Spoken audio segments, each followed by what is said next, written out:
شباب يوتيوب، ايه الاخبار؟ عاملين ايه؟ الفيديو اللي انتوا هتشوفوه حالا هو فيديو بشرح فيه شرح كامل ايه انواع المحتوى اللي انت محتاج تعملها للبراند بتاعك. الفيديو ده هيساعدك لو انت براند بادئ ومفيش اي مبيعات بتعملها خالص من وقت ما اشتغلت ومستغرب انا ليه مش بيحصل عندي مبيعات، او لو انت براند ما بتعملش مبيعات وفاكر ان المشكله في الميديا باير بتاعك. المشكله ان انت مش لاقي ميديا باير كويس يقدر يحقق لك الاحلام بتاعتك والطموح بتاعك. او لو انت حد بيفكر يبدا براند ومعاه بس فكره المنتج بتاعه، بس مش عارف ايه المحتوى اللي يعمله ومش عارف ينزل ازاي او الشكل اللي ينزل بيه على انستجرام وعن طريق الادز. الفيديو ده مدته حوالي ساعه، مفيد جدا. انا واخده من اللايف سيشنز اللي احنا بنشرحها عندي في اكاديمي اوف سيجما. فلو انت اتفرجت على الفيديو وشايف ان المكان ده مناسب بالنسبه لك، انت جاهز تتعلم بشكل مباشر، تدخل اكاديمي اوف سيجما. هتلاقي اللينك اللي تحت في البايو فيه كل التفاصيل، تقدر تشترك معانا حالا. طيب، فده الهدف من السيشن بتاعت النهارده، الا وهي ان في مشكله كبيره قوي بتقابل الناس، هي ان احنا بنشوف منتجات كتير قوي حلوه، منتجات كتير قوي الناس تعبت في التصنيع بتاعها، بس لما نيجي في الجزئيه بتاعت البيع، لما نيجي في الجزئيه بتاعت الميديا باينج والاعلانات، بيحصل مشكله، الا وهي ان احنا مش عارفين نبيع بشكل كويس. احنا كنا بنتكلم طول الوقت على ان اللعبه بتاعتنا هي معتمده على حاجتين رئيسيتين قوي يا جماعه. تو فاكتورز. ايه هما؟ رقم واحد البرودكت، ورقم اتنين الكونتنت.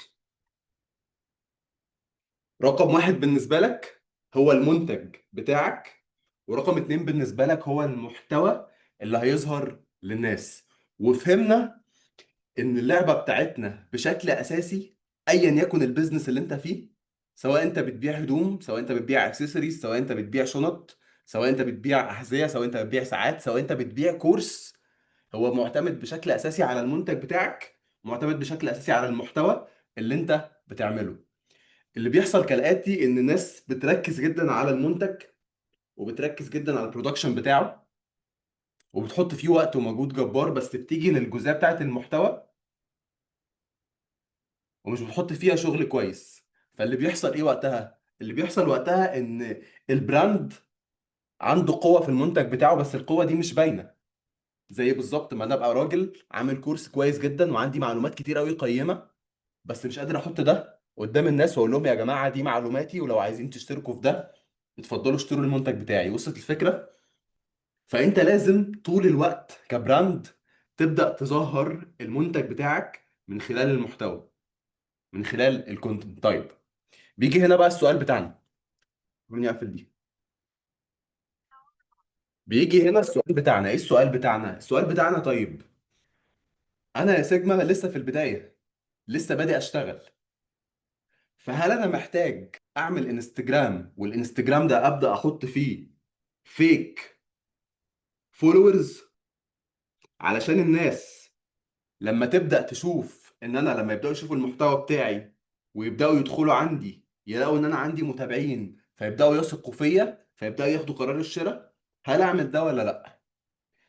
الإجابة يا جماعة ان بكل بساطة العميل مش غبي. العميل بتاعك مش غبي ولا مغفل. الحاجة اللي انت محتاج تشتغل عليها وانت شغال على المحتوى بتاعك هي ادز.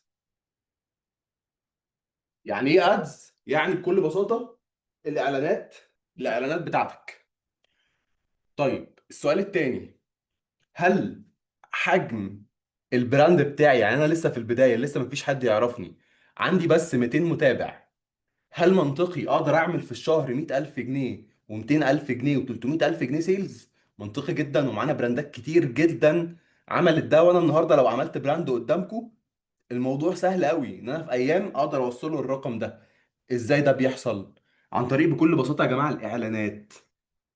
طيب، تعالوا بقى نفهم الفانل او الرحله بتاعت الشخص على الاعلان بتمر ازاي، علشان بعد كده نبدا نتكلم على جزئيه المحتوى. وده الهدف من النهارده، ان احنا نبدا نتكلم على الجزئيه والانواع بتاعت المحتوى، ويبقى الموضوع بالنسبه لكل حد فيكم واضح. ماشي؟ طيب، انت براند لسه جديد، ماشي، وليكن اسم البراند بتاعك مثلا بلايت، وده الانستجرام بيج بتاعك. دي صفحه انستجرام بتاعتك.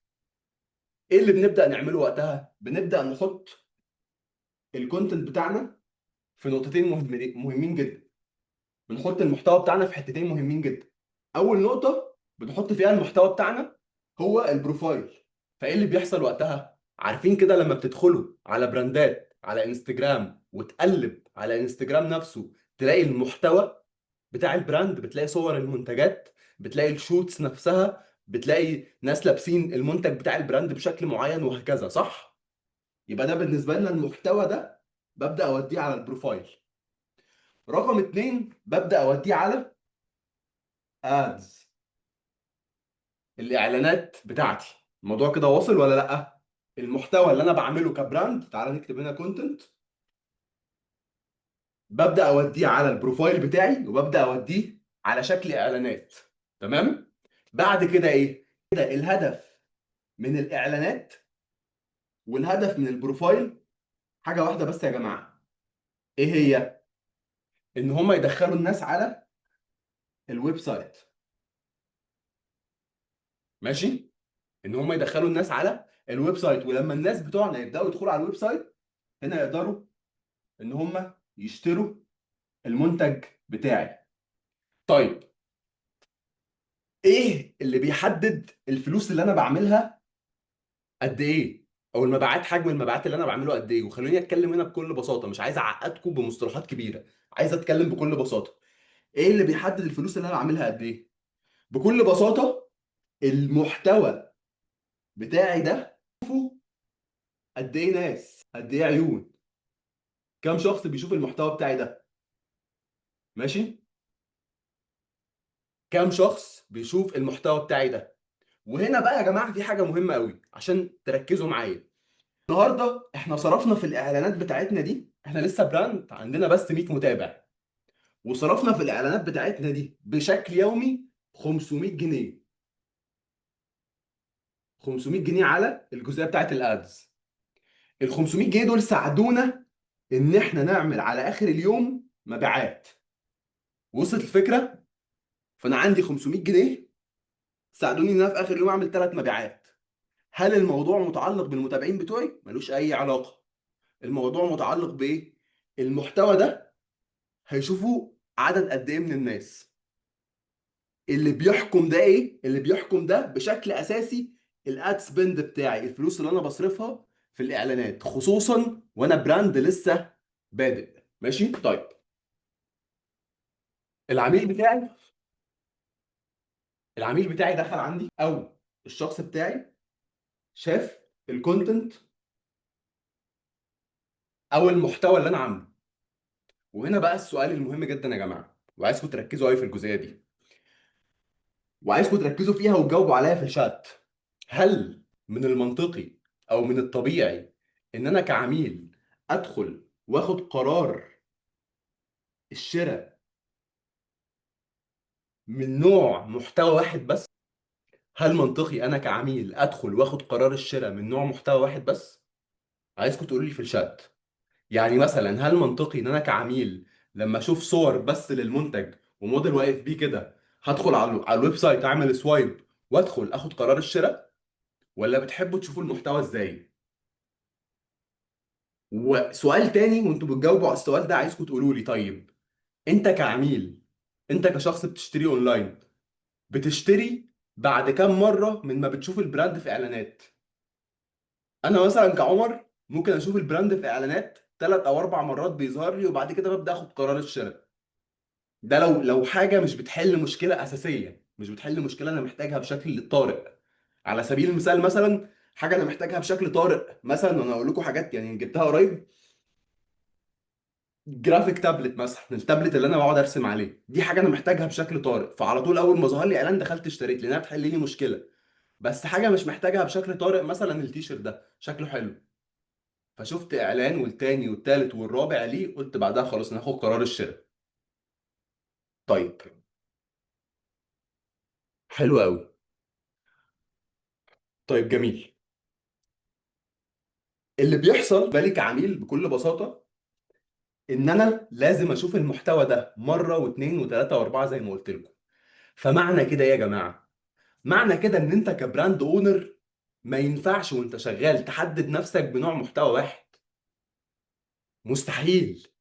ودي مشكله براندات كتير جدا بشوفها بتقع فيها، ان هو بيبقى شغال ولما يبدا تصوير الاقيه بكل بساطه يقول لي والله يا سيجما احنا نزلنا عملنا التصوير ده وهنبدا شغل بيه. ايه ده، احنا مش بنجيب مبيعات؟ ايه ده، انا صرفت كل الفلوس بتاعتي في التصوير. طيب وبعدين ايه الحل؟ يبقى انت كده ماشي بشكل غلط. ايه الشكل الصح اللي هتمشي بيه؟ انت محتاج different angles of content، اشكال متنوعه من المحتوى اللي انت شغال بيه، انواع مختلفه من المحتوى اللي انت شغال بيه. تمام. على سبيل المثال، انت كشخص بياخد قرار الشراء في ايا يكن الشيء اللي انت بتشوفه. ممكن لو بنتكلم في هدوم مثلا، بتاخد قرار الشراء بعد ما شفت القطعه دي وهي متصوره بشكل، يعني وهي محطوطه على الارض ومتصور التفاصيل بتاعتها، فده يجي جواك الحته بتاعت والله الماتيريال بتاعتها كويسه. بعد كده شفت شباب كلايف ستايل شوت ناس متصوره بيها، فحسيت ناحيه البراند ده باحساس انتماء، ده في كوميونتي وراه. بعد كده ظهر لك اعلان ثالث، الاعلان الثالث ده شفت فيه مثلا الفاوندر وهو بيتكلم عن القطعه دي وازاي هم قدروا يعملوها ومراحل التصنيع بتاعتها مشت ازاي عشان يطلعوها مختلفه عن اي قطعه في السوق. فوقتها انت خدت قرار الشراء، اقتنعت، اوكي انا جاهز اخد الخطوه دلوقتي. ويا جماعه الجزئيه دي سيكولوجيه بحته. خلوني افكر معاكم بصوت عالي، بما ان ده البيزنس اللي احنا يعني اللي انتوا فيه دلوقتي. البيزنس بتاع الكورس مثلا ده، مستحيل مستحيل مستحيل حد هنا خد قرار الشراء او دخل قال انا هدخل هدي فلوسي لسيجما من اول مره شافني فيها. مستحيل. وعايزك تقيس ده على اي بزنس. الكلام اللي احنا بنتكلم فيه تقدر تقيسه على اي بزنس في الدنيا. مستحيل تبقى انت شفتني من اول مره وقلت اوكي انا واثق فيه فهدخل اديله فلوسي. مستحيل. لا، ده انت شفتني مره على تيك توك، وشفتني مره على تيك توك وانا بتكلم في حاجه educational بحته، حاجه ازاي تقدر تبدا براند. فبدات تفهم الحته بتاعت اوكي ده سيجما فاهم هو بيتكلم عن ايه. وبعد كده شفتني في حته تانية وانا بتكلم في حاجه موتيفيشنال وانا بتكلم على حاجه في حياتي، فقلت اوكي الشاب ده حقيقي قوي. ناس كتير بتقول جوه عقل بالها انا نفسي ابقى زيه. اوقات ده بيحصل. طيب. وبعد كده شفتني قلت انا عامل لك ويبينار، فشفتني وانا بتكلم على مدار مثلا ساعه في حاجه educational. وبعد كده كان عندك شويه اسئله فدخلت مع التيم، فبعد كده حسيت ان هو لا ده انا مطمن اكتر، فبعد كده ظهرت لك اعلان تاني وانا بكلمك على الكوميونتي وعاملين ايه جواه. شفت؟ خلي بالك الكلام ده كله مش حظ. والصياعه ان انا مبينه لك ان هو طبيعي، هو مش طبيعي، ده مش حظ. بدات اعمل ايه؟ بدات اظهر لك بديفرنت انجلز اوف كونتنت. انا بعمل ده في اي بزنس بدخله. لو دخلت على الاعلانات على الفيسبوك اد لايبراري اللي انا مشغلها على الاكونت بتاعي كسيجما، هتلاقيني منزل فيديو وانا بشرح شرح كامل لمده ساعه عامله اعلان عشان الناس تبدا تفهم اوكي الشخص ده فاهم هو بيعمل ايه. فيديو تاني منزله لمده تقريبا دقيقه بتكلم على الحلم. انت لما يبقى عندك بيزنس حياتك هتتغير ازاي ولازم تاخد قرار دلوقتي. مش بتكلم فيه على الحاجات الاديوكيشن. وصوره رابعه عامل فيها زي كارسل بشوف انت بتشوف فيه الاوفر بتاع الكورس تقدر تستفيد ايه منه. وبعد كده حاجه تانية فيها تفاصيل الكورس. كل ده ديفرنت انجلز اوف كونتنت. ماشي. زي ده بالظبط زي ما انت شغال في البراند بتاعك، زي ده بالظبط زي ما بتحاول تبيع اي حاجه اونلاين. نفس الطريقه. وانا بقول لكم ليه بضرب لكم امثله على حاجات واسعه، علشان لو انت في البدايه حسيت ان هو ايه ده مش عايز اكمل في المجال ده، انا عايز ان انت تطلع بمعلومات تقدر تشتغل باي معلومات في دماغك او باي مجال انت كنت شغال فيه تقدر تحطه اونلاين على طول. والمعلومات دي حرفيا بتنطبق على كل حاجه، فعشان كده بدي لك امثله من كذا قطاع مختلف. ماشي. طيب. هو احنا شغالين في الجزئيه بتاعتنا لازم نبقى فاهمين حاجه مهمه قوي يا جماعه. سوري سوري. لازم نبقى فاهمين حاجه مهمه جدا جدا جدا، ان في حاجه اسمها، حد عارف اللي انا برسمه ده اسمه ايه؟ حد شاف السيشنز وفاكر؟ انا هكمل بس اتمنى يعني اتمنى ابص على الشاشه تانية الاقي حد كاتب. اللي فيه ده حاجه اسمها فانل. يعني ايه فانل يا جماعه؟ يعني باختصار قمع. عارفين القمع؟ القمع ده بكل بساطه بيدخل فيه الناس من اول ما بيشوفوا المحتوى بتاعي بيظهر لهم في اعلان لحد يعني نحط هنا صوره ناس، من اول ما بيشوفوا المحتوى بتاعي لحد ما بيجوا لي يدوني فلوس مقابل الايتم اللي هم شارينه. ماشي. ودي من ضمن الطرق اللي بنقسم بيها الفانل، هي 3 مراحل. عشان كده بنقول هي قمع. هنا ناس كتير قوي شايفاني، ناس كتير جدا شايفه البراند بتاعي، بس مستحيل ال 5000 واحد او ال 10000 واحد اللي شافني في اعلان هياخد قرار الشراء. مستحيل الكلام ده. بيتقسموا في قمع نازلين اهو. اول حاجه بنسميها تي او اف. يعني ايه تي او اف يا جماعه؟ يعني توب اوف. يعني ايه توب اوف فانل؟ يعني بدايه حاجه في اول حاجه في الفانل بتاعتي. ده المكان اللي العميل بيشوفني فيه لاول مره. ماشي. الحاجه الثانيه ام او اف، ميدل اوف فانل. والحاجه الاخيره بي او اف، باتوم اوف فانل. فدول ال3 مراحل اللي العميل بتاعك بيشوفك فيهم. ماشي. فعلشان كده العميل اللي هنا خلاص هو جاهز ياخد قرار الشراء، مش هينفع تروح له بمحتوى تبدا توري له فيها صور لايف ستايل وكلام من ده، او تبدا تحكي له فيها عن قصه البراند بتاعك. ده مش طبيعي، ده مش هينفع معاك خالص. لان بكل بساطه خلاص انا شفت المحتوى ده، انا عايز اخد قرار الشراء بس في حاجه موقفاني. فالعميل ده اللي في اخر الفانل بتاعتك خالص اللي جاهز ياخد قرار الشراء، عارف انت هتروح له ازاي؟ هتروح له مثلا باوفر في باي 2 جيت 1. العميل ده عارفك بس لسه ما خدش قرار الشراء، مثلا بدافع السعر مقلقه، فانا اديته اوفر باي 2 جيت 1.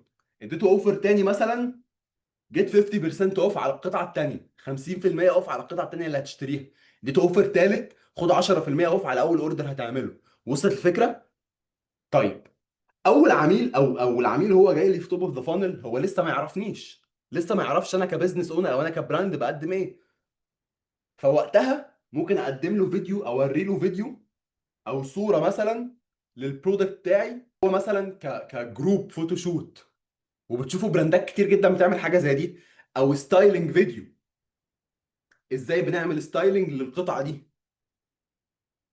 فتعالوا نقول هنا مثلا ستايلينج فيديو. بيبدا العميل او العميله يشوف المحتوى بتاعك لاول مره هنا في الستايلينج فيديو. ماشي. بعد كده المنتج عجبه ودخل على الويب سايت بس ما خدش قرار الشراء. انت بتظهر له في اعلان تاني. تظهر له في اعلان تاني ايه؟ على سبيل المثال مثلا يو جي سي. يعني ايه يو جي سي؟ يعني يوزر جنريتد كونتنت. يعني ناس اشترت من عندك القطعه دي ومتصوره بيها في المرايه مثلا، متصورين بيها في الشارع، فانت بتظهر له الصور دي في اعلان مثلا زي كورسل هو عمال يقلب فيه. فده اعلان تاني. فهو اول مره شاف القطعه دي في ستايلينج فيديو، قال اوكي شكلها لذيذ قوي، دخلت على الويب سايت، ماشي اوكي ممكن ابقى اجيبها في وقت تاني، ممكن اجيبها اخر الشهر. بعد كده ظهر له اليوزر جنريتد كونتنت، ظهر له ناس مختلفه هم لابسين القطعه دي. اوكي ده في ناس كتير شاريه الايتم ده، انا حاسس ان انا بمس اوت ان انا مش بجيبه. فبدا يجي حته جوه دماغك كونسيدريشن، والله ممكن ابدا اشتري الحته دي. اخر حاجه لما بدات اظهر له باوفر، واوفر قوي باي 2 جيت 1، بدا يجي جوه دماغه اوكي لا انا لازم الحق الفرصه دي عشان الاوفر ده يخلص في خلال يومين. وصلت الفكره؟ طيب، فدي احنا بنسميها الفانل بتاعتها. السؤال هنا بقى، هل في 2025 مع الاعلانات بتاعت فيسبوك وميتا، الاعلانات دي بتبقى مرتبه؟ يعني بتترتب بشكل تكنيكال معين؟ انت كبراند لسه بيبدا مش محتاج ترتبها. ده بقى للناس اللي شافت السيشن بتاعت الاعلانات يركزوا معايا ازاي تعمل الاد بتاعك. انت كبراند لسه بيبدا مش محتاج ترتبها. ايه اللي انت محتاج تعمله؟ محتاج تعمله بكل بساطه، انت تعمل كونفرجن كامبين. الكونفرجن كامبين دي هتحط فيها ادست واحده، والادست دي هتحط فيها كل الكرييتيفز بتاعتك، كل الانجلز بتاعتك. وتسيب فيسبوك يشتغل. خلاص الاي اي في فيسبوك بقى قوي جدا في الجزئيه دي. انا الاعلانات بتاعتي اللي انا عاملها بنفس الشكل كده، كونفرجن كامبين على الويب سايت، عامل فيها ادست واحده، الادست دي فاتحها برود، مش حاطط فيها اي تارجتنج، انا سايب فيسبوك هو اللي يتارجت الناس، وبعد كده حاطط فيها كل الكريتيفز بتاعتي. والاد بيبدا يروح، او فيسبوك بيبدا يوري الناس بالترتيب الصح في الفانل الاعلان بتاعي. ماشي، اتمنى كده الجزئيه بالنسبه لكم تبقى واضحه. ماشي، اللي انا هعمله دلوقتي او اللي انا هتكلم فيه دلوقتي هو الكونتنت تايبس. انتوا لحد دلوقتي مستفيدين ولا لا؟ اللي مش فاهم الجزئيه دي فهو ما شافش السيشن بتاعت الادز. اللي ما شافش الجزئيه دي ما شافش السيشن بتاعت الادز. عشان كده يا جماعه بنقول لكم الكورس مهم، وجودك هنا دلوقتي ملوش اي اهميه مقارنه بالكورس. فانا الكلام ده بشكل اساسي للناس اللي شافت الكورس ومتابعه فيه خطوه بخطوه. لحد دلوقتي الناس اللي متابعه معايا خطوه بخطوه كل حاجه واضحه لها. خدوني سكرين شوت بقى عشان تنزلوها في ستوري على الانستجرام. جايب لكم سبوره امراء عليكم اهو. طيب، الحاجه اللي انا هعملها دلوقتي، هرجع على اللابتوب بتاعي تاني، وهنبدا بقى نتكلم في شويه انواع من انواع المحتوى. هنتكلم في شويه انواع من انواع المحتوى، واللي عايزه منكم بكل بساطه ورقه وقلم، وكل حاجه بوريها لكم وكل انسبيريشن بوريه لكم اكتبوه عندكم، دونوه عندكم، علشان مهمتك والهوم ورك بتاعك والواجب اللي عليك النهارده ان احنا اول ما نخلص السيشن تبدا تعمل الريسيرش بتاعك. ماشي، عشان انا مش عايز حد يجي يقول لي اصلا البراند بتاعي مودست وير براند، او انا البراند بتاعي ببيع فيه شنط.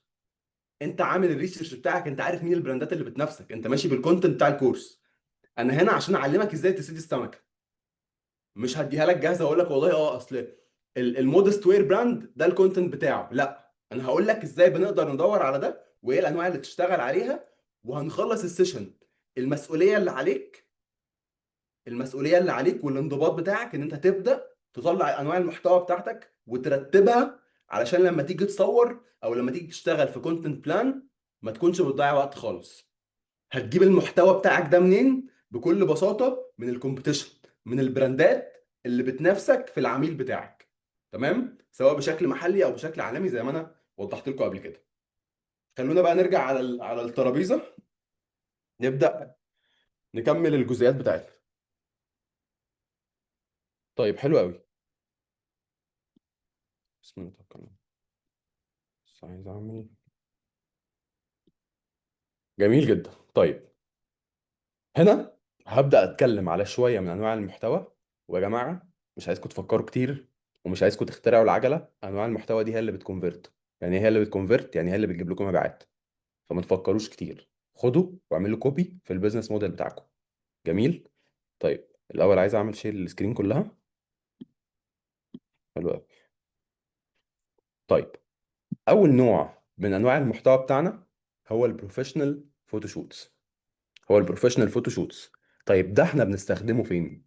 احنا بنستخدمه بكل بساطة على الويب سايت.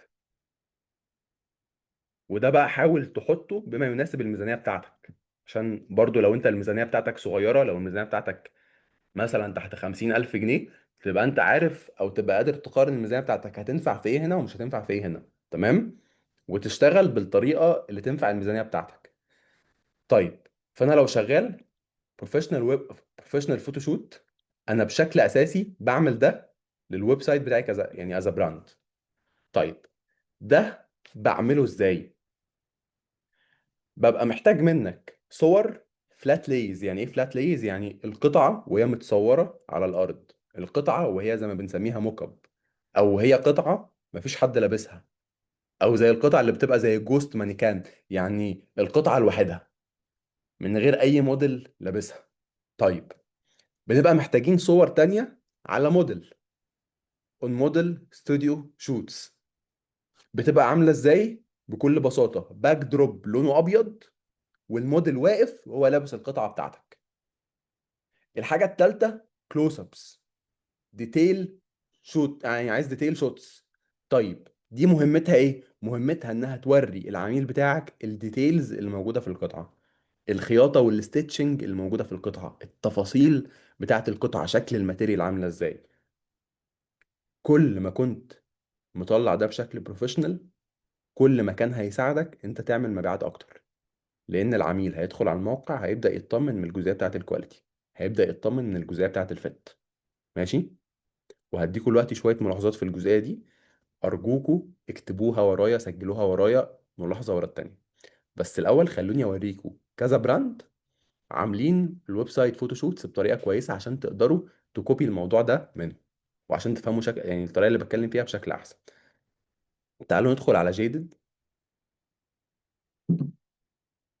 جيدد بكل بساطه مظهرين البرودكت بتاعهم اللي هو البنطلون الجينز ده. اول صوره ظاهره كلوز اب للبنطلون الجينز، او تعالوا خلينا نطلع باول صوره. اوكي. طب تعالوا نتكلم على اساس إن دي اول صوره. ايه الحاجه اللي شاده انتباهكم في الصوره، او الحاجه اللي باينه بشكل اساسي؟ الحاجه اللي شاده انتباهكم بالتاكيد هو البنطلون. يعني مش ملبسين الموديل لايرز كتير قوي فوق، فاللايرز الكتير دي مخليك مركز مع كل حاجه هو لابسها. لا، هما مركزين ان البنطلون هو اللي ياخد عينك. حتى هتلاقي الموديل وهو واقف، يعني من كتر ما انا كشخص ركزت في البنطلون، ان الموديل وهو واقف عامل زي كروس كده بايده على التيشيرت. فبكل بساطه انا عيني اصلا بشكل اساسي راحت على البنطلون. انا ليه بقول لك تفصيله صغيره جدا زي دي؟ لان براندات كتير قوي وهي بتشتغل في الفوتوشوتس بتاعتها اللي بتعمله اذا ان هي بتبقى ملبسه الموديل حاجات كتير قوي تشتت الانتباه. فلما الشخص يشوف الاعلان على انستجرام بيبقى داخل على اساس ان هو عايز يشتري القطعه اللي فوق، وانت اصلا مش بتبيع القطعه اللي فوق. فيدخل يدور على الويب سايت ما يلاقيش حاجه، فانت عمال تصرف فلوس في الاعلان على الارض ومش بتبيع القطعه بتاعتك. يبقى تركيزك انت تظهر المنتج بتاعك بافضل شكل ممكن، ويكون التركيز عليه. هتلاقي البراند هنا مظهر المنتج والتركيز عليه، وانت قادر تحس الكواليتي، قادر تحس التقفيل اللي هو عامله، قادر تحس التفاصيل بتاعت القطعة صح ولا مش صح. طيب، انت كعميل القطعة دي عجباك من كونتنت انت شفته، وبدأت تدخل على الويب سايت وبدأت تشوف الديتيلز بتاعتها بالشكل ده، ايه هيوقفك ان انت تشتري؟ لو انت الجزئيه اللي مقلقاك جزئيه الكواليتي، فالتصوير ده هو رد على الاوبجيكشن بتاعك، رد على الاعتراض بتاعك من حيث الكواليتي، هو رد عليك بالتصوير اللي هو عامله. ماشي. طيب تعالوا نشوف مثال تاني. المثال التاني لنوع من انواع البروفيشنال فوتوشوتس، وبتبقى الحاجات الاديتوريال. يعني ايه الاديتوريال؟ يعني بتبقى الحاجات اللي جوه استوديو باضاءات ومعدات وباك جراوند معينه، ودي بكل بساطه بنحاول نخلق بيها الفايب او الاحساس اللي البراند بيظهره. فهتبدا تحس من التصوير ده ان البراند ده ريبل في نفس الدايركشن، للناس اللي مذاكره اول باول، في نفس الدايركشن مثلا بتاع ديزل، في نفس الدايركشن بتاع هارلي، البراندات اللي بتحاول تخرج عن المألوف. انا عرفت ده منين؟ هل عرفت ده من تيشرت عليه برنت بس؟ لا، عرفت ده من الستايل بتاع التصوير، من الشكل بتاع الموديل، من الاضاءات، من الباك جراوند عامله ازاي. فده بيخلق فيلينج او بيخلق فايب ناحيه البراند بتاعك. ماشي. فانت بكل بساطه لما هتيجي تشتغل على بروفيشنال فوتوشوت هتحاول تعمل حاجتين مهمين قوي. الحاجه الاولى هتشتغل في وايت باك جراوند. الوايت باك جراوند دي مهمتها انها تظهر التفاصيل بتاعت المنتج بالكواليتي المطلوب، عشان العميل ما يكونش عنده اي اوبجكشنز في الحته بتاعت الكواليتي والحته بتاعت الفت. الحاجه التانيه تقدر تشتغل بيها اديتوريال فوتوشوتس. طيب عمر، انا معيش ميزانيه اشتغل بالجزئيتين، وبالمناسبه الجزئيتين دول هيكلفوني قد ايه؟ ممكن يكلفوك من 20 ل 25 الف جنيه عشان تقدر تطلع تصوير بالشكل ده. تمام. عمر، انا الميزانيه بتاعتي تحت 100,000 جنيه، فبالنسبه لي الموضوع هيبقى كوست عالي قوي. هل اروح اعمل تصوير زي ده وخلاص، ولا اروح لامثله تانية؟ لا. وقتها لو الميزانيه بتاعتك تحت 100,000 جنيه بلاش تعمل اديتوريال فوتوشوتس، بلاش تعمل فوتوشوتس بكواليتي عاليه جدا. تقدر تعمل الكلام ده في الريستوك. تمام. طيب بس انت لو الميزانيه بتاعتك اكتر من 100,000 جنيه لازم تعمل ده عشان تظهر البراند بتاعك بشكل بريميوم، وعشان تظهر بشكل قوي وسط المنافسه. تمام. ايه الحاجات اللي تاخد بالك منها وانت شغال في الفوتوشوتس دي يا جماعه؟ اول حاجه تاخد بالك منها هي الجزئيه بتاعت المودلز. لازم المودلز اللي انت بتشتغل معاهم يكونوا شبه العميل بتاعك. لازم المودلز اللي انت شغال معاهم يكونوا شبه التارجت اودينس بتوعك.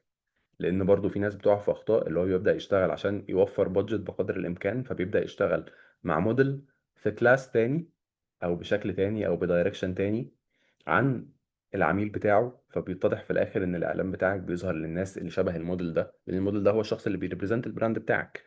فبيتضح انت ما بتعملش سيلز او بتعمل سيلز للناس الغلط، فبتقول ايه ده، انا ببني بشكل غلط البراند بتاعي. فالمودلز لازم يكونوا شبه تارجت اودينس. الحاجه التانيه، لازم وانت بتشتغل تركز ان الفوتوجرافر اشتغل على نفس الفايب اللي انت عايز تطلعه بالظبط. اشتغل على نفس ستايل التصوير اللي انت عايز تطلعه بالظبط. طيب، علشان ايه اللي بيحصل هنا؟ ودي كانت مشكلة احنا شفناها على يعني الناس اللي تابعت المشكلة اللي حصلت على سكول من فترة. مش عايز ادخل في تفاصيلها قوي، بس عايز اديكم يعني اوفر فيو كده بسيط. ان انا ما ينفعش اشتغل مع فوتوجرافر او مع فيديوجرافر وبكل بساطة انا ما اعرفش تفاصيل شغله عاملة ازاي، وما شفتش الشغل بتاعه قبل كده عامل ازاي. ولازم وانا رايح للفوتوجرافر ده او الفيديوجرافر اللي انا هشتغل معاه عشان يطلع لي التفاصيل دي، انا لازم يا جماعه اكون رايح له برقم 3، مود بورد. يعني ايه مود بورد؟ يعني اكون رايح له بتفاصيل واضحه للتصوير بتاعي هيكون عامل ازاي، من اول الشكل بتاع المودلز هيبقوا عاملين ازاي، لشكل الباك جراوند اللي انا عايزها هتبقى عامله ازاي، لامثله واضحه للحاجات اللي انا محتاجها بالظبط تبقى عامله ازاي. طيب، في الجزئيه دي بقى، هنا لعبه الفوتوجرافر. الفوتوجرافر بيبدا يقترح عليا ان مثلا التصوير الاستوديو اللي انا مختاره ده استوديو غلط، مش هيظهر لي او مش هيوديني نفس الاحساس اللي انا عايزه، فبلاش نشتغل في الاستوديو ده. فيبقى الفوتوجرافر عنده خبره في الجزئيه دي، ان مثلا الكاميرا اللي معانا كفوتوجرافر مش هتساعدنا ان احنا نطلع نفس الشكل اللي انت عايزه، ممكن نأجر كاميرا تانية، مفيش مشكله. فوقتها الكوميونيكيشن في جزئيه زي دي قبل ما نبدأ شغل بيساعد بشكل كبير قوي. فلازم تبقى مخطط كل حاجه مع الفوتوجرافر بتاعك او مع الفيديوجرافر بتاعك في الجزئيه دي بالذات. ماشي؟ طيب، الحاجه اللي بعد كده، خلصنا كده الويب سايت بتاعنا. طيب، الحاجه اللي بعد كده هي بقى انواع محتوى مبنيه على فيديوهات. وليه انا بتكلم في فيديوهات؟ لان النهارده يا جماعه الفيديوهات هي اكتر حاجه بتكونفرت. الفيديوهات اكتر حاجه بتساعدنا نعمل مبيعات. ليه؟ علشان بكل بساطه الناس عايزه تشوف حاجات حقيقيه. الناس تعبت من الاي اي. الناس عايزه تشوف بشر حقيقيه وبتتكلم بشكل واقعي في كونتنت واضح، من غير تصوير بروفيشنال، من غير اديتنج خرافي. الناس بقت عايزه ده. الناس عايزه تشوف صور برودكتس حقيقيه، ممسوكه ملموسه، عشان يبقى عارف ان ده المنتج اللي هيلمسه. لان الناس تعبت من صور الاي اي والحاجات اللي بيطلبوها اونلاين وبعد كده بتوصل لهم بشكل تاني وبحاجات تانية وبمواصفات تانية. فانا مركز قوي ان الكونتنت اللي انت تظهر بيه كبراند في البدايه يكون كونتنت حقيقي، معتمد بشكل حقيقي، او يعني ظاهر بشكل حقيقي للعميل بتاعك. اول نوع من انواع الكونتنت اللي انا عايزك تبدا تاخده كوبي بيست، ما تفكرش، خده بس كوبي بيست، هو نوع الكونتنت بتاع وان بيز 3 اوتفيتس.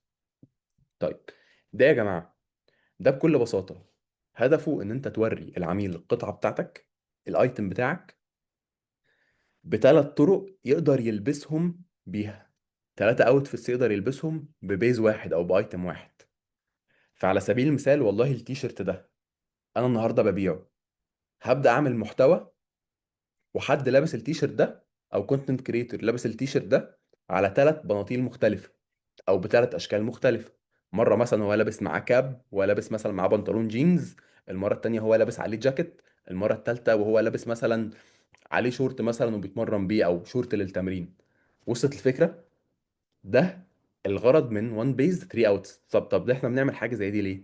عشان العميل يبدا يتبرر له بشكل واضح ان انا لما اشتري القطعه دي هقدر البسها باشكال مختلفه، ويبقى معاه جايد واضح. ودي حاجه احنا بنسميها زي educational content. انت كده بتعلم العميل ازاي يقدر ياخد القطعه دي ويلبسها باشكال مختلفه، ياخد القطعه دي ويلبسها باشكال مختلفه، بقى عنده مبرر واضح ان انا خلاص الموضوع ده هيوفر عليا كتير قوي. وفعلا دي لما البسها على البنطلون الجينز اللي عندي هيبقى شكلها حلو قوي، ولما البسها على البنطلون الاسود اللي عندي هيبقى شكلها حلو قوي، وهكذا. تعالوا بقى اوريكم امثله لحاجه زي دي. انا مركوش طيب، تعالوا نشوف المثال ده. هو ده وان بيز 3 اوتفيتس. تعالوا نشوف حاجه تانية. All the girls that's here for the truth, come put both hands on a DJ booth, then wind your waist to the big man sound, and I get too stiff cause the thing's too round. Good God, make me lift up your gown, but your face so sweet, wanna spin you around. If I go late gang, I'll bring you around. If I go to the bar, I'll bring you around. Which one? You're not like the things you're around, you're a real good girl, so I'm bringing you down, but ده مثال. تعالوا نشوف حاجه تالتة. that's the way I like it. Yeah, the way I like it. فده نوع محتوى تقدر تشتغل بيه بالظبط وانت شغال في البراند بتاعك. انا هنا بقى عايزك تفكر بشكل اساسي ازاي اقدر استغل النوع ده بالايتمز اللي انا عاملها او بالديزاينز اللي انا عاملها. وده نوع محتوى ينفع يبقى توب اوف فانل ادز، الادز اللي في اول الفانل اللي الناس بتشوفها لاول مره فبتعمل لك فولو البراند بتاعك، او بتبقى مستنيه الكوليكشن، او بتبقى عايزه تتابع او عايزه تدخل الويب سايت عشان تشوف سعر الحاجه كام. طيب تعالوا نشوف حاجه تانية او نوع تاني. ميك او الكواليتي بروف. ليه المنتج بتاعنا تكلفته قد كذا؟ ليه المنتج بتاعنا الكواليتي بتاعته احسن من باقي الحاجات اللي موجوده في السوق؟ وهكذا. تعالوا نشوف كده مثال. خلي بالكم يا جماعه، النوع ده من المحتوى نوع قوي جدا، وخصوصا في السوق المصري. ليه بقول لكم نوع قوي جدا؟ لان للاسف النهارده بقى في براندات كتير جدا بتفتح وما عادوش بيهتموا بالكواليتي بتاعتهم، او بيطلعوا فيت سيء، او بعد ما الحاجه بتاخدها وبتغسلها عندك للأسف بتبدأ تنكمش بشكل كبير قوي، والبراند مش بيكون موضح ده، فالناس ما عادش عندها ثقة في البراند. أنا كنوع من العملاء، أنا نادرا ما عدت بشتري هدوم أونلاين إلا لما أكون واثق جدا من البراند وشفت ناس كتير جدا اشترت منه، بعد كده ببدأ أخد قرار الشراء. فأنت كبراند أونر لازم تظهر قد إيه إن الكواليتي بتاعتك كويسة، وتتكلم عن ده في فويس أوفر، نفس المحتوى اللي أنا هوريه لكم دلوقتي. Being 5 feet 10 inches in a world designed for hobbits means every hoodie ends up a crop top. I lift my arms and suddenly it's midriff city. Regular hoodies treat me like I'm shopping in the kids section. Everything stops at my rib cage. The Warmy hoodie dress clearly gets it. It actually covers my torso like it should. The 100% cotton outer with blanket soft fleece lining gives me length without turning me into a human sleeping bag. I can reach for high shelves without accidentally flashing everyone my belly button. And no more constant tugging like I'm playing whack-a-mole with my clothes. Bundle deals are live because tall girls finally deserve wardrobes that remember we have longer everything. إيه اللي البراند عامله هنا؟ بكل بساطة البراند عمل حاجة ذكية جدا. اتكلموا على إن إحنا الأيتمز بتاعتنا مش بتنكمش، والبنت بدأت تتكلم عن مشكلة شخصية بتقابلها. ايه المشكلة الشخصية اللي بتقابلها؟ ان وهي بلغت في المشكلة، ودي حاجة كويسة جدا وانت بتظهر الاعلان بتاعك. بلغت في المشكلة ان انا كل هودي بشتريه للأسف بعد ما بغسله مرة ورا التانية بيبدأ يتحول لكروب توب مش هودي. فعلشان كده انا كنت لاقي مشكلة كبيرة قوي في ان انا الاقي هودي مناسب، لحد ما لقيت الحل، او لحد ما شفت البراند ده وجبت الهودي ده منه، وبدات تتكلم قد ايه السوليوشن ده بالنسبه لها كان تحفه. واخر حاجه اتكلمت عنها، عشان انت كبنت تستحقي يبقى فيه هدوم كتير في الويردروب بتاعك او في الدولاب بتاعك، البراند ده عامل باندلز. يعني تقدري تشتري مثلا اتنين بسعر واحد. وصلت الفكره؟ وادخلوا دلوقتي اشتروا من على الويب سايت. اعلان كامل متكامل. تخيل وانت بتتكلم بنفس الطريقه دي على المنتج بتاعك. تخيل. ودي حاجة يعني توتالي انت لازم تشتغل بيها من غير ما تبقى حاسس جواك طب انا هعمل ده ازاي، طب افرض اتقفشت، طب بلا بلا بلا كل الكلام ده. تخيل ان انت خدت نفس الكوبي دي، نفس الكلام اللي هي قالته بالظبط، نفس الكلام اللي هي قالته بالظبط، وترجمته بالعربي وحطيته على القطعة بتاعتك بنفس تفاصيل القطعة بتاعتك او الايتم اللي انت عامله. وانت كبراند اونر طلعت في الكاميرا وبدأت تظهر الايتم بتاعك بنفس الطريقة دي وانت بتتكلم عنه في فويس اوفر. وعملت في الاخر اوفر قوي. اوفر قوي ان احنا بنسميه irresistible اوفر، يعني اوفر انت العميل ما يقدرش يقاومه. ان هو مثلا اشتري، هتلحق تشتري ده مثلا بخصم 20%، او لو اشتريت قطعتين هتاخد التالتة ببلاش، ده لو انت عامل كذا لون من الايتم الواحد.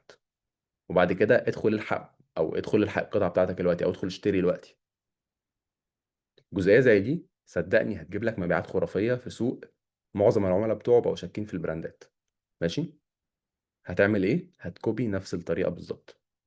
واسهل طريقه يعني، في طرق كتير قوي ممكن تقدر تكوبي بيها، بس اسهل طريقه النهارده تستخدم الاي اي. دخل السكريبت او الكلام اللي هي بتقوله، ولو دخلت على جوجل وكتبت يعني فيديو ترانسكريبتنج تولز، تحمل الفيديو ده وتعمل له ابلود، التول هتبدأ تجيب لك الكلام اللي هي قالته بالتفاصيل. خد الكلام ده دخله على شات جي بي تي وابدأ اوصف له القطعة اللي انت عاملها، واتكلم في مميزات القطعة، وقول له انا عايزك تاخد لي نفس السكريبت ده وحوله للقطعة بتاعتي، او حوله لطريقة انا بتكلم بيها عن مميزات القطعة بتاعتي. وسيب شات جي بي تي يكتب لك السكريبت. خد السكريبت اللي شات جي بي تي كاتبه، ابدأ اقرأه وحلله في باراجراف كده واضح، كل باراجراف لوحده، ويبدأ خده من شات جي بي تي وحطه بشكل هيومن على ورقة بقى. فانت بتاخد الكلام من الاي اي، او بتاخد الكلام من براند تاني تدخله على اي اي، بتخلي الاي اي يحطه في دايركشن البراند بتاعك، وبعد كده بتاخده من الاي اي كتكست، وبعد كده تبدا تعمل له زي، بتخليه بشكل ادمي، وتبدا تكتب السكريبت بتاعه بقى بالطريقه بتاعتك في الكراسه. تمام. وتبدا تقول الفويس اوفر ده على الفيديو اللي انت عامله. انا هعمل ده ازاي من حيث التصوير؟ هبدا اركز كده على المحتوى اللي هي عاملاه. سوري. هبدا اركز على المحتوى اللي هي عاملاه. Being 5 feet 10 inches in a world designed for hobbits means الفيديو اللي هي عاملاه every نفسه hoodie ends up a هي crop top. بتظهر I حاجات، lift my بتظهر الالوان زي ما انتوا واخدين بالكم، بتظهر المشكله بتاعتها زي ما انتوا واخدين بالكم برضو، لحد ما ظهر لها السوليوشن. فانت اعمل او قلد نفس الشكل ده من التصوير بالظبط. ما تفكرش، قلد ده بالظبط يا جماعه. شوفوا بتظهر الماتيريال ازاي، نفس الشكل ده قلد التصوير بتاعك يعني، او قلد نفس الطريقه دي في التصوير بتاعك. وده هيساعدك بقى لو انت عندك قطعه اصلا مفيش فيها تميز، تقدر تكوبي نفس الطريقه دي. انت بتبين للاودينس ان القطعه بتاعتك التميز بتاعها مثلا في ماتيريال او في فيت، فالناس بتبقى جاهزه انها تاخد قرار الشراء من عندك. ماشي. طيب تعالوا ندخل كده برضو بالمره على الويب سايت بتاعهم نشوفهم عندهم ايه، عشان عايز اوريكم حته البندل دي. شوفوا عاملين حاجه صايعه قوي. طبعا البراند ده بره مصر، فيعني الاسعار هتبقى كده كده بالنسبه لهم ريزونبل، بس انا بقول لكم يعني هم عاملين اوفر ازاي. عاملين حاجه اسمها بندل اند سيف. يعني ايه بندل اند سيف؟ يعني لما تشتري كذا قطعه سوا هتقدري توفري فلوس اكتر. فاول قطعه لو عملتي سنجل ايتم هتاخدي، هم عايزين يحرقوا، فلو خدتي سنجل ايتم هتاخديه ب 2400 بدل 5200 جنيه. ماشي. طيب لو خدتي تو هوديز هتاخديهم بخصم 65%. طيب لو خدتي 3 هوديز هتاخدي معاهم واحد فور فري او واحد مجاني. وفي حاجه صايعه قوي هم عاملينها، حاجه صايعه جدا جدا جدا. عاملين هنا سعر الهودي، زي ما انتم شايفين السعر بتاع الهودي 1354، فالسعر راح من 2400 ل 1354. فالموضوع ده تحفه لو انت شغال بالوان مختلفه، هيساعدك انت تحرق بكميات مرعبه. ماشي. يا جماعه الكلام ده مفيش حد في الوطن العربي كله بيتكلم فيه وجايب نفس الامثله دي. فعشان خاطري والله والله والله انتوا لو يعني بعد ما تسمعوا الكلام ده لو في اول شهر ما عملتوش 100000 جنيه، فصدقوني بجد يعني الشخص اللي مش هيعرف يوصل ل 100000 جنيه في الشهر بعد التفاصيل دي كلها هو شخص متكاسل جدا. اسمح لي اقول لك ده. انت بس فاضل عليك اكسكيوشن، تقدر تنفذ بس، انت مش محتاج حاجه اكتر من كده، عشان خاطر يستغلوا الفرصه اللي انتوا فيها. طيب خلونا نكمل بقيه انواع المحتوى. تعالوا نشوف ده برضو ايه. ماشي. So what do you really get with our luxury blank organic hoodies when you're buying 3 for $129? I'm gonna talk about that really quickly in this video.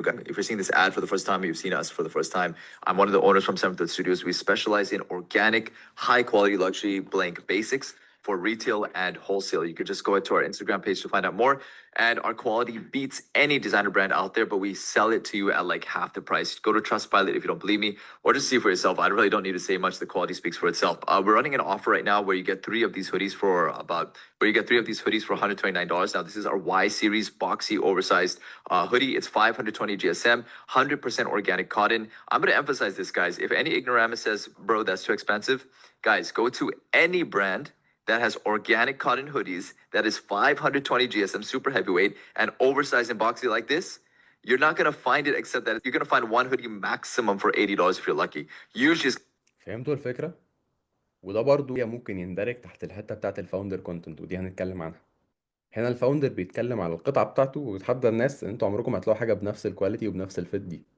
دي حاجة تقدر تعملها في البراند بتاعك، وانا واثق ان انت البيزنس بتاعك او البراند بتاعك في براندز كتير قوي بنفس الكواليتي وبنفس الفيت. بس ان العميل يشوفك وانت بتتكلم على ده وبتظهره، العميل بيحس بثقة ناحيتك. ماشي، ركزوا جدا على الجزئية دي. العميل وهو بيشوفك بتتكلم ده وبتظهره، العميل بيحس بثقة ناحيتك. ليه؟ لان البراندات اللي موجودة بكواليتي وفيت كويسة مش عارفة تتكلم عن ده، مكسوفين يطلعوا قدام الكاميرا ويتكلموا عن المنتج بتاعهم. والنهارده في 2025 ده نوع المحتوى اللي الناس عايزاه، دي نوع الادز اللي الناس بتدخل وبتشتري منها، ودي نوع الادز اللي بره بيستخدموها. وليه بقول لك اللي بره بيستخدموها؟ وليه معظم الامثله اللي انا جايبها لك النهارده من براندات بره معظمها يو اس ويو كي وهكذا؟ ليه بوري لك ده؟ علشان يا جماعه بكل بساطه هناك الكومبيتيشن مرعبه، هناك المنافسه مرعبه. ولو انت فاكر ان احنا في مصر المنافسه صعبه، مفيش اي منافسه في مصر مقارنه بالماركتس اللي بره. فمعنى كده ان دي الاعلانات اللي موديه هناك، معنى كده ايه؟ معنى كده بكل بساطه ان لما تاخد كوبي لنفس الاعلانات دي وتظهرها في السوق المصري، هتاخد ايدج مرعبه مفيش حد خدها قبل كده. تمام؟ طيب تعالوا ندخل على النوع اللي بعد كده، الكرييتور كونتنت. طيب الكرييتور كونتنت ده يا جماعه بكل بساطه هو كونتنت كرييتور بياخد القطعه بتاعتي وبيبدا يعمل لها زي ستايلينج فيديو، او بيظهر بيها في فيديو هو لابسها وبيتكلم عنها. تعالوا اوريكم برضو نوع من انواع المحتوى بنفس الطريقه دي. These are by far the best basics for anyone that's trying to start their wardrobe, or if you're just someone who likes comfy basics. Y'all can believe me when I say I have a lot of hoodies from a lot of different places. These right here from Blanks by 13. I'm not kidding y'all when I say these are the best hoodies I have, from the quality to the fitting to the colors to the price range, all that. I really got them in every color they sell. Me, what makes a good hoodie is, one, I always like when they're snug at the neck like this. It helps accentuate my traps and shoulders more and not look too skinny or like I'm getting swallowed up by the hoodie. I'm also starting to grow out of my cropped phase more so with hoodies. But I like that it kind of falls at that medium length, not too high above my waist, but not too low either. Comfortability when it comes to hoodies is super important to me nowadays. These are the types of hoodies I like to lounge in or make a real fit with. These blue and green colors are definitely my favorite. For y'all that are just getting into fashion or starting your wardrobe, these types of pieces are the best to make those simple fits with that you can layer onto when you get more experience. For size reference, also, I'm 6'5" and I wear XL in these. Starting to realize this video sounds like a TikTok shop ad, but these من الهوديز دي وطوله عامل ازاي، وده بيفيد قوي في الكونفرجن بتاعك، لان العميل بيبدا يفهم والله ده مثلا 173 سم ولابس ميديم، انا 165، فبالنسبه لي سمول هيبقى كويس. وصلت الفكره؟ colors بيسهل قوي على العميل في البيج بتاعت التشيك اوت. do sell out very quick. I had to wait a pretty long time so I could even get the blue or green. وبعد كده عمل فومو، فير اوف ميسنج اوت. يعني اما قايل لك ايه؟ قال لك الايتمز دي بتتباع بسرعه قوي فالحق اشتريها. فانت كحد بيسمع بس، انت مش بتفكر، انت عمال تسمع كلام، دماغك بشكل تلقائي عمال يحلل، طب اوكي هدخل اخد قرار الشراء دلوقتي. Green ones. Y'all need that, go get on it. Catch y'all watching, man. Peace. These are by far the best basics. فده البراند ده شغال بيه كاعلانات. تعالوا كده نشوف هو مشغل اعلانات ايه على مستوى العالم. ثانيه واحده. مشغل 88 اعلان، منهم الحاجات الفلات زي ما كنت بتكلم معاكم في الاول، حاجات بروفيشنال. شوفوا انجلز مختلفه ازاي.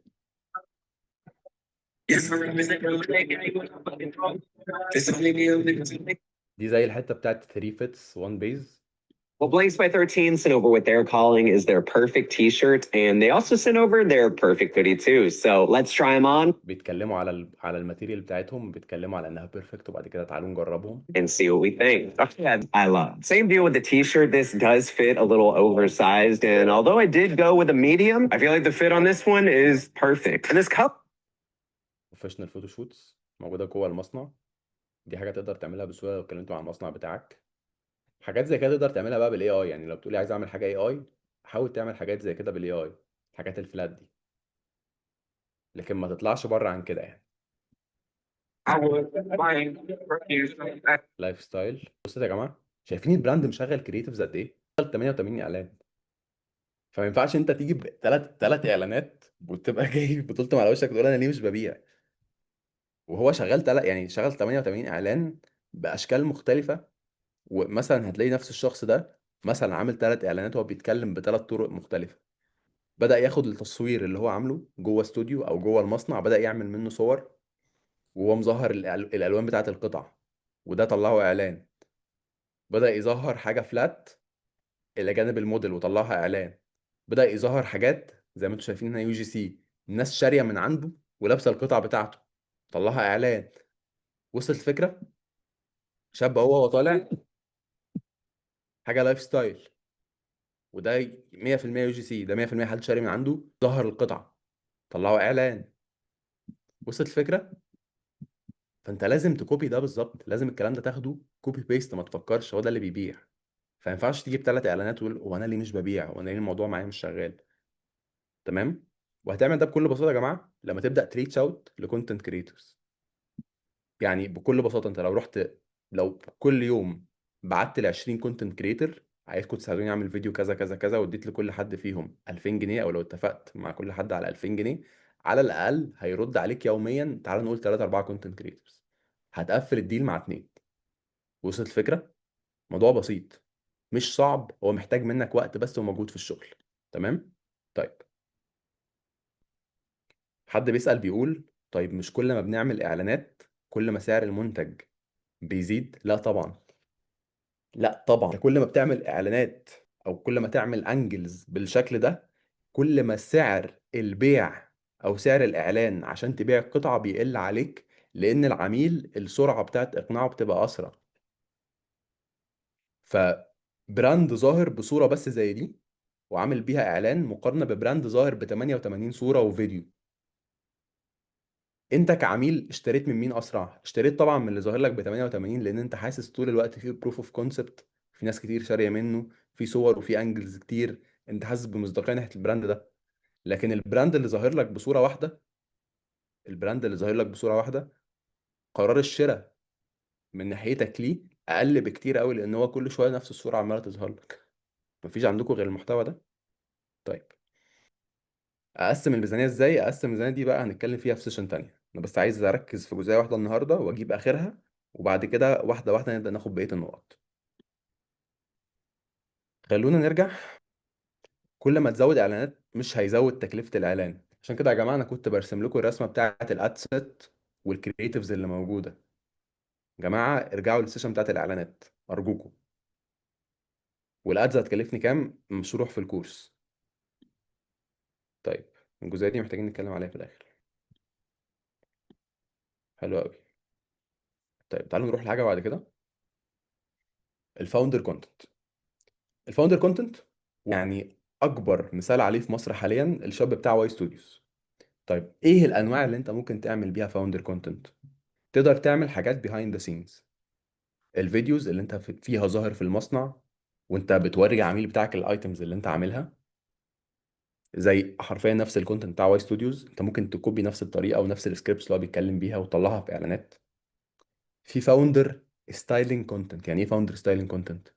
يعني المحتوى اللي انت كفاوندر طالع فيه وبتعمل ستايل للايتمز بتاعتك، وده ممتاز جدا لو انت لسه مفيش معاك ميزانيه كافيه ان انت تبدا تعمل تصوير بروفيشنال. وابدأ بقى يعني ادمج ما بين انواع مختلفة من هنا، ابدأ ادمج مثلا ما بين النوع اللي انت شفته هنا وما بين الفاوندر كونتنت، اعمل ده بنفسك. ابدأ ادمج ما بين الجزئية بتاعت الكواليتي بروفس مع الفاوندر كونتنت، اعمل ده بنفسك، وهكذا. الكوميونتي انتراكشنز. يعني ايه كوميونتي انتراكشنز؟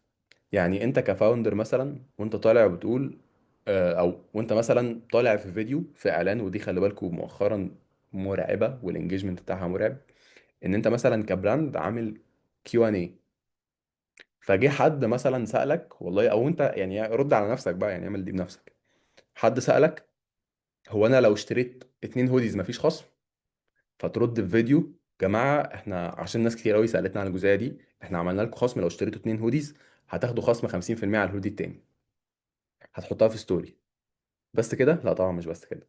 هتاخد الفيديو ده اللي فيه الكيو ان اي بتاع انستجرام، والفيديو اللي انت ظاهر فيه كفاوندر، ظاهر فيه بالموبايل بتاعك وجنبك الستوك بتاعك وبتوري الناس الهوديز، الهودي اللي انا لابسه ده يا جماعه بالالوان بتاعته لو اشتريتوا منه 2 هتاخدوا 50% على القطعه التانيه. بتطلعه في اد، فيبقى بالنسبه لك ده اد كريتيف جديد بانجل مختلفه. وصلت الفكره؟ فانت كفاوندر اصلا انت ممكن تطلع من نفسك فلوس كتير قوي من غير ما تبقى انفلونسر. ودي الحاجه اللي انا مستغربها.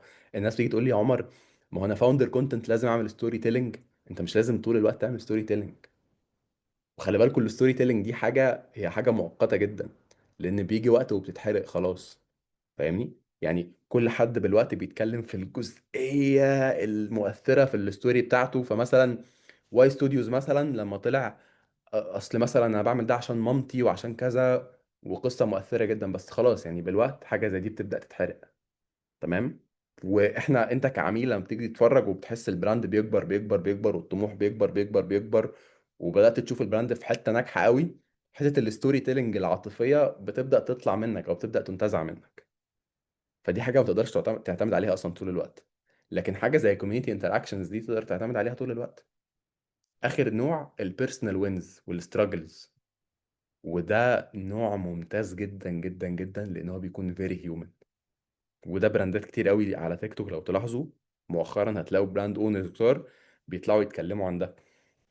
عندكم مثلا البراند بتاع اس ان 2، شاب من الفاوندرز بتوع البراند، هم ثلاثة اخوات بالمناسبة وشطار جدا ومحترمين جدا.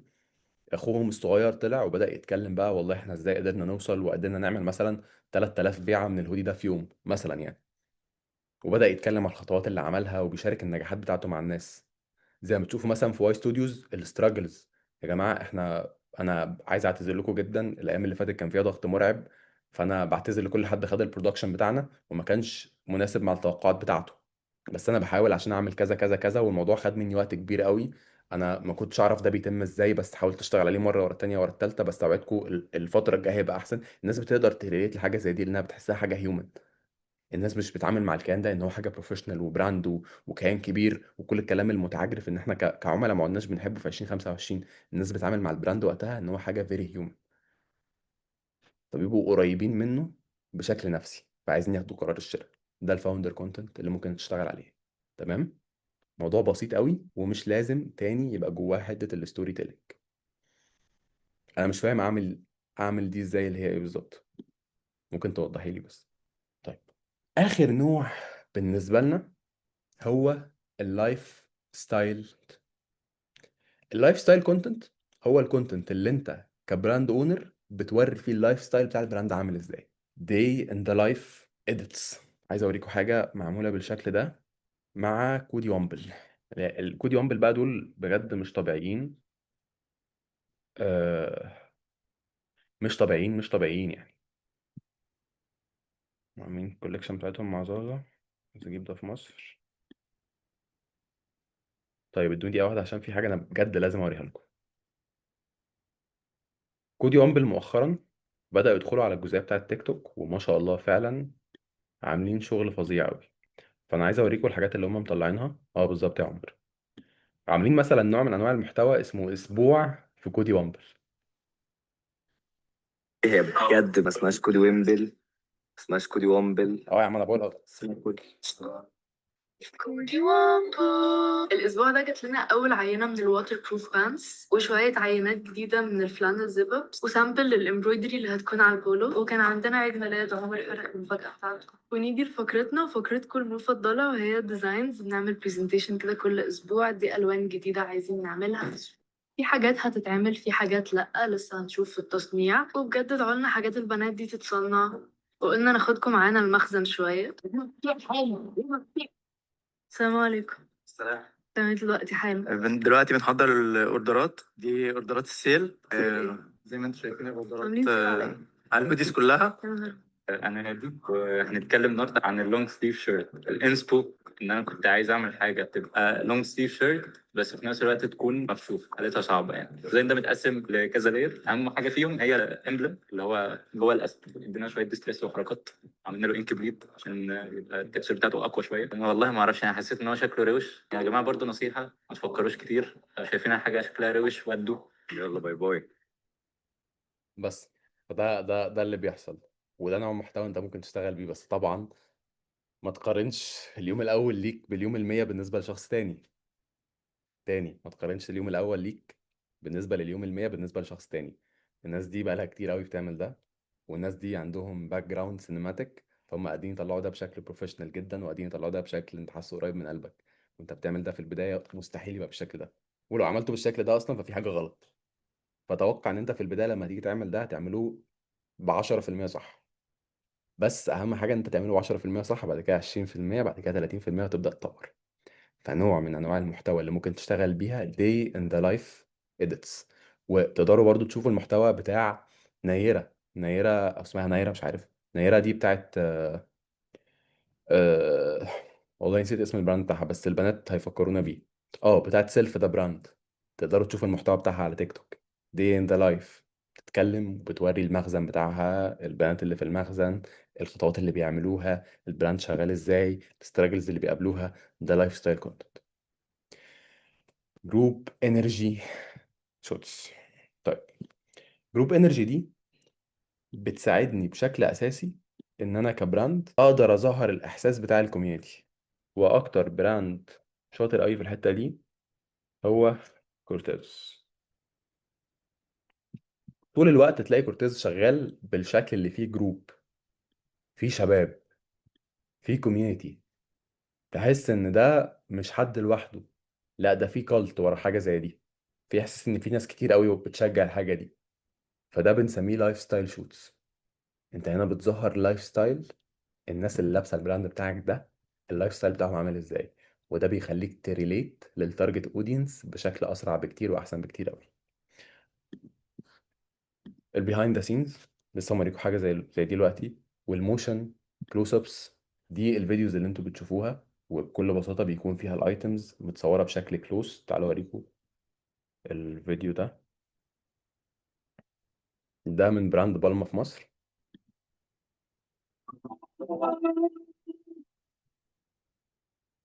بقى تدخلوا على بالما وتتفرجوا على الاعلانات بتاعتهم، هتلاقي معظم الاعلانات بتاعتهم شغاله بالطريقه دي. تمام.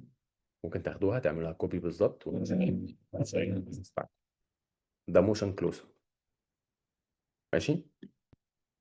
حلو قوي. يبقى انت الحاجه اللي انت محتاج تعملها هنا ان انت تجرب انجلز مختلفه من الكونتنت بتاعك وانت شغال على البراند. واوعدك وقتها انت هتلاقي نتائج جباره. اوعى تحط تركيزك بس على الايتمز وعلى البرودكشن. خلي التركيز بتاعك متقسم على حاجتين. متقسم على الايتمز والكواليتي بتاعتها وازاي تظهر ده للنور. وزي ما وريتكم على السبوره هناك، احنا بنعمل ده او بنظهر ده للنور عن طريق الادز. فما تخليش نفسك وانت شغال على البراند بتاعك في البدايه مقلق او مرعوب من الجزئيه بتاعت انا عندي بس 100 فولور.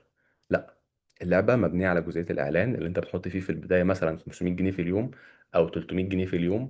وبعد كده واحده واحده بتبدا تسكيل وتتوسع في البادجت اللي انت بتصرفها على الاعلان ده بشكل يومي. لو انت كملت الفيديو للاخر فبجد برافو عليك. عايز اقول لك ان ده جزء صغير من اللايفات اللي احنا بنعملها بشكل اسبوعي على الاكاديمي بتاعتنا. فانت لو حلمك تبدا براند وبتحاول تدور على المعلومات الصح، او لو انت اوريدي عندك براند بس مش عارف تحدد المشاكل فين، وجودك معانا جوه الاكاديمي هيساعدك تقدر تشتغل بشكل صح وتقدر تهت الجول الفاينانشال اللي انت حاطه للبيزنس بتاعك. فلو انت جاهز تشترك ادخل على اللينك اللي موجود في الديسكربشن وسيب لي كومنت دلوقتي حالا بالحاجات اللي انت حاببني اتكلم عنها اكتر في يوتيوب، لان الجزئيات دي بتفيدني قوي ان انا احدد الجزئيات الصح اللي انتوا محتاجينها. شكرا ليكم وهستناكم جوه الكوميونتي بتاعنا.